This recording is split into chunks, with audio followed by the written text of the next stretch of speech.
Coutinho, Fábio, vocês, assim, nos fins de semana, antes do vírus, né? Vocês costumavam se encontrar com a chamada whole family? Hein? Só pra jogar buraco, Reinaldo. Só pra jogar buraco? Jogar buraco. Aliás, é interessante, você encontrava a whole family para jogar whole. É isso? Isso. Ah, que bacana. Que coisa, né, Reinaldo? Então, nós temos o nosso ex-candidato à embaixada do Brasil em Washington, né, Eduardo Bolsonaro, um especialista em inglês, isso já demonstrado outras vezes.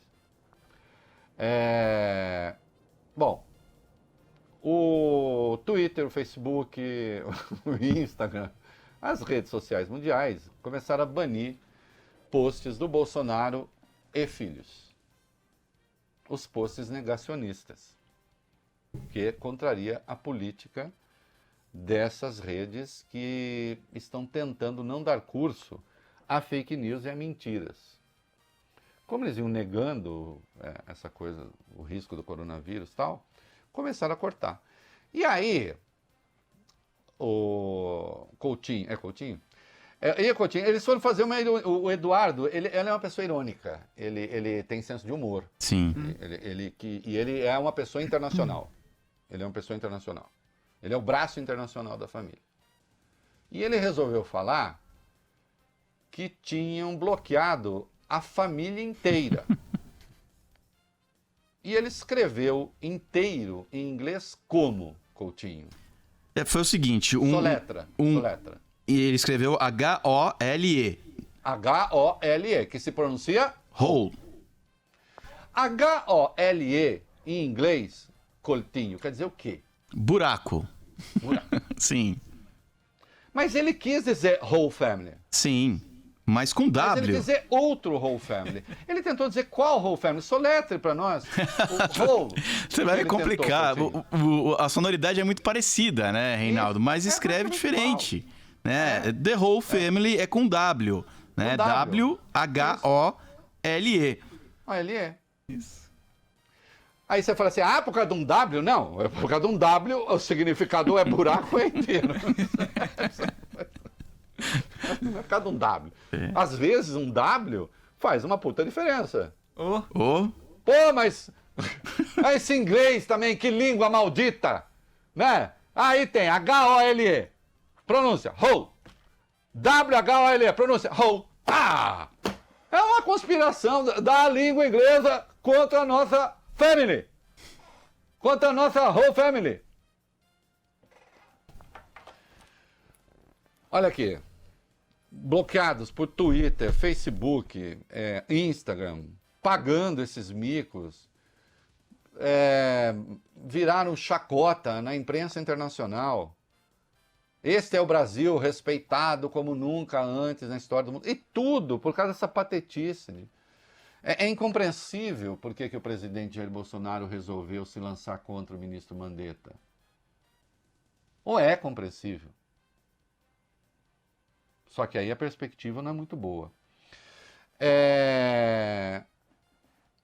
Ele falou hoje, Bolsonaro, sobre golpe. Não foi o único, não. Eu escrevi sobre golpe. Vamos falar um pouco a esteira do buraco? Vamos espiar por este hole? O que essa gente está falando sobre golpe? Quem é que fala aí? O Bolsonaro, vai lá. Vou lá, Reinaldo. O presidente Jair Bolsonaro comemorou hoje o aniversário do golpe militar de 64, que completou 56 anos, dia 31 de março. Ao sair do Palácio da Alvorada, o presidente parou para conversar com apoiadores. Questionado por um simpatizante sobre a data, o presidente respondeu: hoje é o Dia da Liberdade. Isso, faz 56 anos. Eu já vou falar sobre o Dia da Liberdade daqui a pouco. O Mourão também falou. Eu quero falar um pouquinho sobre a nota que saiu, assinada pelo ministro da Defesa e pelos 4 comandantes militares. Né? Eles soltaram uma nota ontem alusiva ao golpe, que evidentemente eles não chamam de golpe, chamam de movimento. Né? Pelo menos pararam de chamar de revolução. Né? O movimento 64 é um marco para a democracia brasileira, disseram os militares. Não é. Não é. E eu já dei palestras lá no Clube Militar, aliás, nunca chamei nem de revolução nem de nada, chamei de golpe. Não é um marco para a democracia, não. Eu desafio o general Fernando Azevedo e Silva, que deve ter redigido isso, a escrever, a defender a tese. Um marco na Guerra Fria, na luta Guerra Fria, pode ser. Um marco na luta contra movimentos de extrema esquerda armados, pode ser. Precisa ver se era para fazer daquele jeito. Ou contra a articulação das esquerdas, pode ser. Porque, já que a luta armada começou um pouco depois. Pode ser. Democracia, não. Respeitem as palavras. Democracia não fecha Congresso. Democracia não depõe com um tanque um presidente eleito. Ah, mas ele está fazendo muita bagunça. A lei de impeachment é de 1950, a lei 1079. Depusessem pelo impeachment se ele tivesse cometido crime de responsabilidade. A lei de responsabilidade, que punia crime de responsabilidade, tinha 14 anos já. Não precisava do golpe. Então, se você depõe presidente eleito com tanque, se você rasga a Constituição, se você fecha o Congresso, se você suspende, bane as eleições, se você baixa, como você baixou em 13 de dezembro de 1968, o AI-5, que suspende praticamente todos os direitos individuais e públicos, então, não é marco da democracia. Respeito às palavras. Ah, você quer dizer então que as organizações terroristas de esquerda que foram combatidas eram democráticas? Eu nunca disse isso. Eu nunca disse isso. Aliás, eu disse outra coisa. Eu disse que em 64 a democracia foi pro vinagre porque ninguém defendia a democracia. Não eram democráticos. A questão é saber se precisava de um golpe para combatê-los.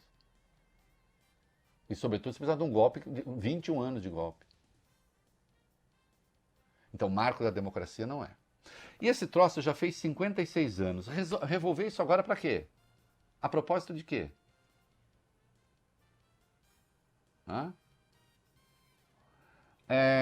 Vou além. A carta, corretamente, elogia a anistia de 1979, a lei da anistia.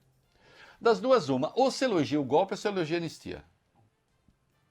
Aliás, eu sugiro aos militares que a partir do ano que vem esqueçam comemorar o golpe de 64 e passem a comemorar a anistia. Porque ali sim se estabeleceu um pacto de continuidade do país dentro. Ainda não, né, porque demorou a democracia até chegar, mas foi o primeiro passo, importante.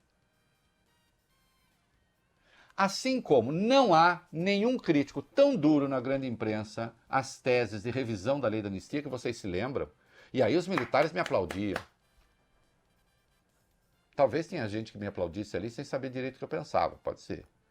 Mas quando veio com revisão da lei de anistia, eu disse, não tem revisão nenhuma da lei de anistia. Anistia, anistia. Anistia, a raiz da palavra anistia, amnesty, quando você vai para o inglês, anistia, amnésia, é esquecimento. Esquecimento para efeitos jurídicos. Não quer dizer que as pessoas precisam esquecer na história. Aí não. As pessoas que contam a história. Para efeitos jurídicos é esquecimento. Para todos os lados. Certo, senhores militares? Foi por isso que não se puniram torturadores também. Eu tinha alguma simpatia. Eu não aceito nem respirar o mesmo ar de um torturador. Deixado ao meu lado, eu vomito nele. Só que eu estava falando de uma questão pública. Até porque a lei complementar que convocou a Constituinte, 26, se não me engano, tinha como pressuposto a aceitação da anistia. Portanto, se você rever a lei da anistia, você teria em tese que rever a Constituinte também. Tese do ministro Eros Grau, correta. Eros Grau que foi torturado pela ditadura. Eu topo fazer debate com gente informada. Não vem gente com o casco raspado querer debater, não. Então fui contra a revisão da lei da anistia.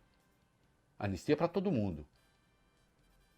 E de fato eu não aceitava que alguém que tivesse aderido ao terrorismo depois fosse anistiado E o torturador não, ainda que eu não compare as coisas, hein? O torturador consegue ser muito pior, porque ele tortura em nome do Estado. 2 lixos humanos, mas ainda pior. Eu fui contra a revisão da lei da anistia. Eu sou pela lei da anistia, mas é preciso que os senhores militares esqueçam, então, aquilo que foi feito e também eles defendam a lei da anistia. E defender a lei da anistia significa que não se exalta o golpe dado em 64. Quem fala aqui é um liberal conservador. Me digam onde eu estou errado. Agora, eu não sou fascista. E repudio o fascismo.